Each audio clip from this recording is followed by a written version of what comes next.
नमस्कार साथियों, जोश नेट जेआरएफ के पीवाईक्यू सीरीज में आपका भरपूर स्वागत है। साथियों, अभी हम लोग पीवाईक्यू कर रहे हैं और आज का जो क्वेश्चन है वो 111 है और इस क्वेश्चन को हम लोग देख रहे हैं और एनटीए के द्वारा जो आंसर की है वेरीफाइड, उसी के द्वारा हम लोग आंसर करने का प्रयास कर रहे हैं। साथियों, इस चैनल से आप इसमें हमारे टेलीग्राम चैनल से भी जुड़ सकते हैं और हमारे जोश नेट जेआरएफ के चैनल को सब्सक्राइब करके दोस्तों को शेयर कर सकते हैं। तो चलते हैं साथियों। निम्नलिखित काव्य कृतियों को प्रकाशन वर्ष के अनुसार पहले से बाद के क्रम में व्यवस्थित कीजिए। यहाँ भी आप क्रोनोलॉजी पूछ रहा है कि कौन सा ईस्वी के अनुसार कौन सा किसका प्रकाशन कब हुआ और किसके बाद हुआ, ये पूछ रहा है क्वेश्चन। तो साथियों देखते हैं हम लोग 111 के अकॉर्डिंग आंसर जो है एनटीए ने दिया है वो 4 दिया है, यानी कि पहले बी होगा, फिर ए होगा, फिर ई होगा, फिर सी होगा, फिर डी होगा। अब इसका हम लोग देखते हैं कि कौन से ईस्वी में कौन प्रकाशित हुआ। तो इसमें हम लोग देखते हैं साथियों, इसमें परिमल का जो प्रकाशन वर्ष है वो 1929 है, आप लोग ध्यान पे रखेंगे। भारत भारती का 1912 है। अकाल में सारस वो 1988 का है। पहाड़ पर लालटेन वो 1981 का है। और उर्वशी, जैसा कि हमने पिछले वीडियो में भी बताया था कि 1961 में इसका प्रकाशन वर्ष है, जो रामधारी सिंह दिनकर के द्वारा लिखा गया है। तो इसके अनुसार अगर आप देखेंगे, सबसे पहले तो 1912 भारत भारती है, फिर ए 1929 है, फिर ई उर्वशी है, फिर सी 1988 अकाल में सारस है, फिर लास्ट में 1981 में पहाड़ पर लालटेन डी है। तो इसके अनुसार अगर आप सब ईस्वी को अगर शॉर्ट नोट्स बना लेंगे और उसको रिवीजन कर लेंगे तो आपका क्वेश्चन, यहाँ से क्वेश्चन एनटीए पूछेगी और पूछेगी नेक्स्ट एग्जाम में दिसंबर वाले में। तो आप अगर इसको तैयार कर लेंगे तो आपका जेआरएफ किसी भी हाल में होगा, ये आप लोग ध्यान पे रखेंगे साथियों। तो आप नेक्स्ट क्वेश्चन चलेंगे 112। यहाँ पूछ रहा है मुर्दैया में आत्मकथा को तुलसी राम ने विभिन्न उप शीर्षकों में विभाजित किया है। इन उप शीर्षकों का सही कर्म क्या है। यहाँ भी पूछ रहा है कि किस कर्म के बाद कौन सा कर्म हुआ है। तो मुर्दैया तो हम लोग जानते हैं कि ये 2010 में इसका प्रकाशन वर्ष है और ये एक दलित आत्मकथा है, दलित आत्मकथा है, ये आप लोग ध्यान पे रखेंगे, दलित आत्मकथा है। अब हम लोग इसका देख लेते हैं कि इसका आंसर आयोग ने क्या लिया है। 112 का आयोग ने आंसर दिया है वो 3 दिया है, यानी कि पहले बी होगा और पहले बी होगा, यानी कि पहले भूतही पारिवारिक पृष्ठभूमि, यानी कि ये 1 होगा। फिर डी होगा मुर्दैया तथा स्कूली जीवन, फिर ई होगा अकाल में अंधविश्वास 3, और फिर ए मुर्दैया के गिद्ध तथा लोक जीवन, यानी कि 4, और सी जो है लास्ट में है 5 में भूतनिया नागिन, ये लास्ट में है। तो इसको आप सजा लेंगे और इसका क्रोनोलॉजी याद कर लेंगे कि पहले कौन है फिर कौन है। पहले ऐसे याद रखिएगा कि पहले पारिवारिक पृष्ठभूमि आएगा, फिर सेकंड में स्कूली जीवन होगा। फिर चलते हैं साथियों नेक्स्ट क्वेश्चन की ओर 113। इसमें एक सूची 1 सूची 2 को मिलाना है, एक में रचनाकार है दूसरा में रचना है। तो इसके अकॉर्डिंग आयोग के अकॉर्डिंग आंसर 3 दिया गया है। अब हम लोग 3 में देखेंगे कि कौन सा आंसर होगा मिलेगा। ए कह रहा है महामहोपाध्याय हर प्रसाद शास्त्री, इसका कह रहा है बौद्ध गान ओ दूहा, यानी इसका ये हो जाएगा। बी का 3 हो जाएगा, यानी कि राहुल संकृतायन का हो जाएगा हिंदी काव्य धारा, और सी का 1 हो जाएगा प्रबोध चंद्र बागची दोहा कोश, और डी का 2 हो जाएगा डॉक्टर मोहम्मद शहीदुल्ला लेसा मिस्तोक्स। इसको आप लोग याद कर लेंगे और शॉर्ट नोट्स बना लेंगे साथियों। अब 114 चलते हैं। 104 में कह रहा है विष्णु प्रभाकर द्वारा रचित आवारा मसीहा के संदर्भ में कथन असत्य पूछ रहा है। आप लोग जब क्वेश्चन सॉल्व करेंगे और बनाएंगे रिवीजन करेंगे तो इसमें ये बात एकदम ध्यान रखेंगे कि सत्य पूछ रहा है कि असत्य पूछ रहा है। कई बार विद्यार्थी जो है एग्जाम हॉल में सत्य की जगह पे असत्य क्वेश्चन मार देते हैं, असत्य की जगह पे सत्य मार के आते हैं, इसलिए उसका कहीं ना कहीं मार्क्स घट जाता है। 140 में कह रहा है कि ये शरद चंद्र के शरत चंद्र चटर्जी के जीवनी पे, ये बिल्कुल सही है। इनका प्रकाशन वर्ष 1974 में है, ये भी सही है। ये प्रभाकर को आवारा मसीहा के लेखन में 14 वर्ष लगे, ये भी सही है।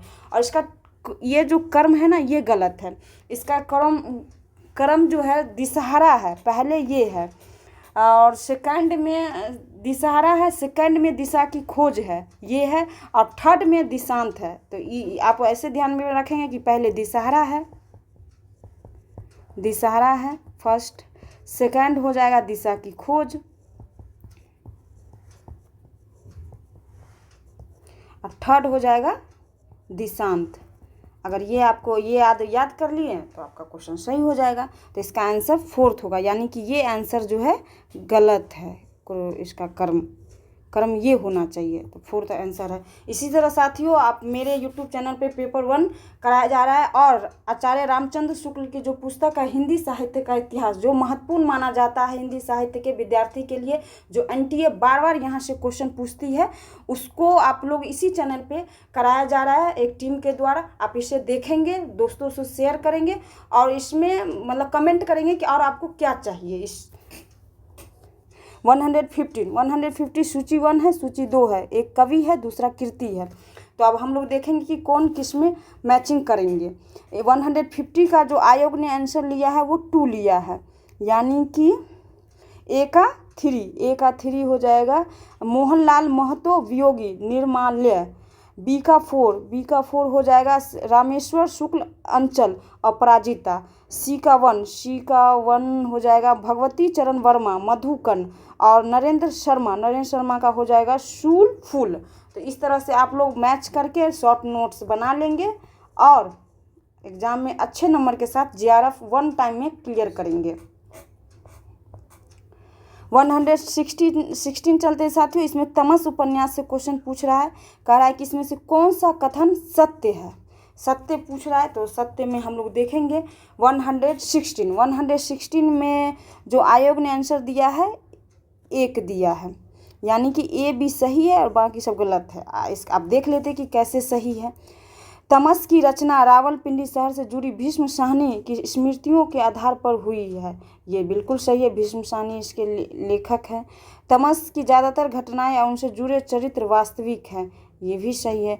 इस उपन्यास में नथु और उसकी पत्नी दोनों वास्तविक पात्र नहीं साथियों, ये वास्तविक पात्र नहीं है, ये काल्पनिक पात्र है, काल्पनिक पात्र है। अंग्रेज अधिकारी, ये गलत हो गया। जैसे ही ये गलत हो गया तो सी गलत हुआ, तो ऑलरेडी देखिए कि आपका आंसर एलिमिनेशन टेक्निक से आपका आंसर आ जाएगा। अंग्रेज अधिकारी रिचर्ड फसाद रुकवाने का हर समय प्रयास, नहीं साथियों, यहाँ पे फसाद रुकवाने का प्रयास नहीं करता है, बल्कि वो इसको प्रयास ये करता है कि वो फसाद बनी रहे ताकि उन्हें लाभ मिलता रहे। इसी को केंद्र बिंदु में रख करके लिखा गया है कि तमस उपन्यास जो है कि ये सांप्रदायिक उपन्यास है, सांप्रदायिक घटनाओं को केंद्र में रख करके ये उपन्यास लिखा गया है।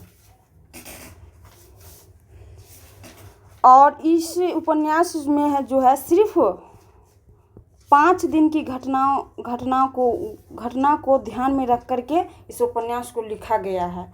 और इसमें जो पंजाब में सांप्रदायिक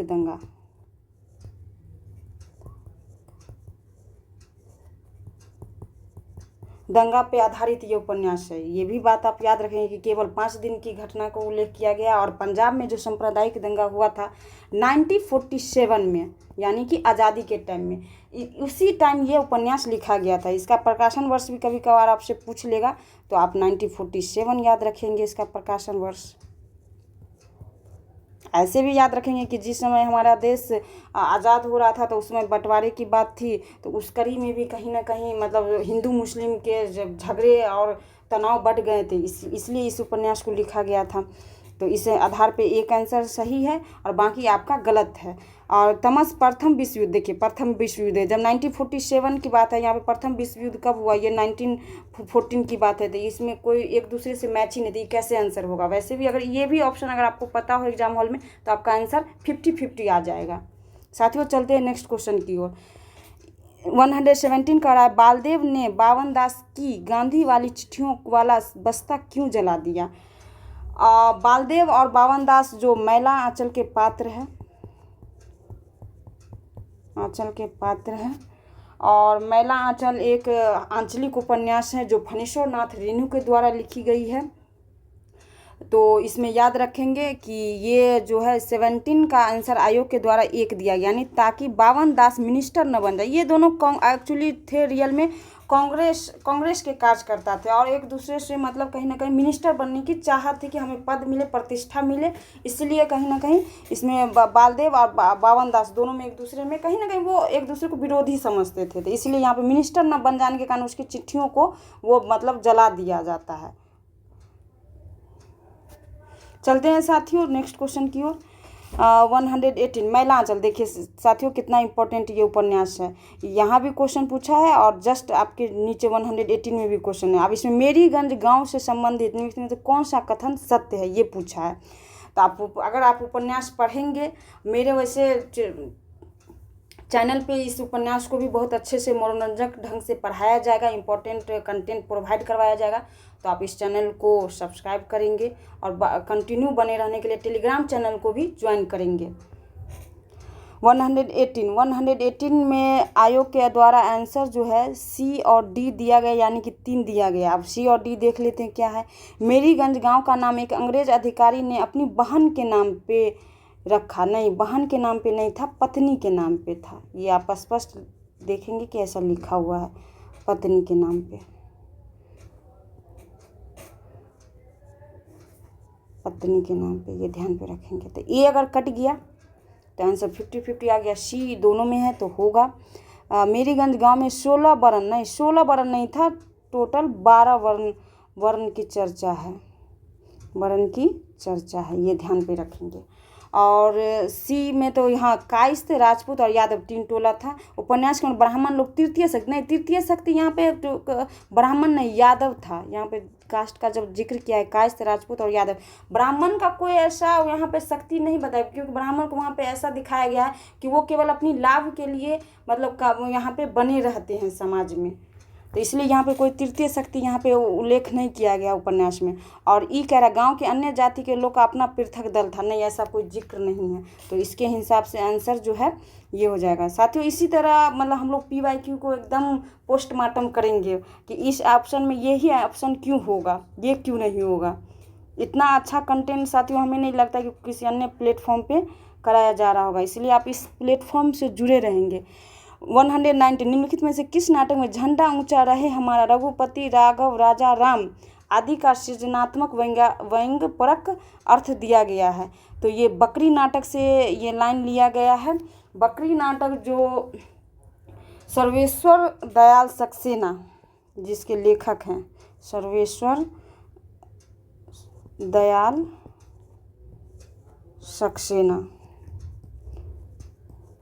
1974 में इसका प्रकाशन वर्ष है और ये 2 अंकों में विभाजित है। ये नाटक जो है एक्चुअली लिखने का ये था आशय कि उस समय जो भारतीय राजनीति में नैतिक मूल्यों का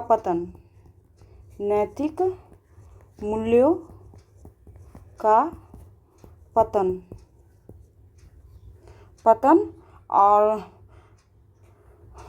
गांधीवादी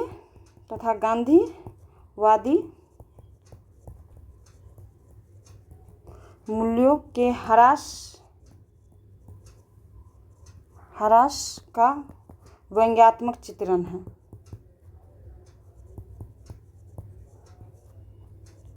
है। ये आप ध्यान रखेंगे, इसके थीम को याद रखेंगे कि इसी पॉइंट को टॉपिक को सब्जेक्ट बना करके लिखा गया पूरा नाटक, बकरी नाटक। तो इसका आंसर 4 है। नेक्स्ट क्वेश्चन चलते हैं साथियों। नेक्स्ट क्वेश्चन आज का लास्ट क्वेश्चन इस सीरीज का। जैसे वीर कर्म से पृथक वीरत्व कोई पदार्थ नहीं, वैसे ही सुंदर वस्तु से पृथक सौंदर्य कोई पदार्थ नहीं। यह स्थापना रामचंद्र शुक्ल ने अपने निबंध कविता क्या है किस उपशीर्षक के अंतर्गत दी है।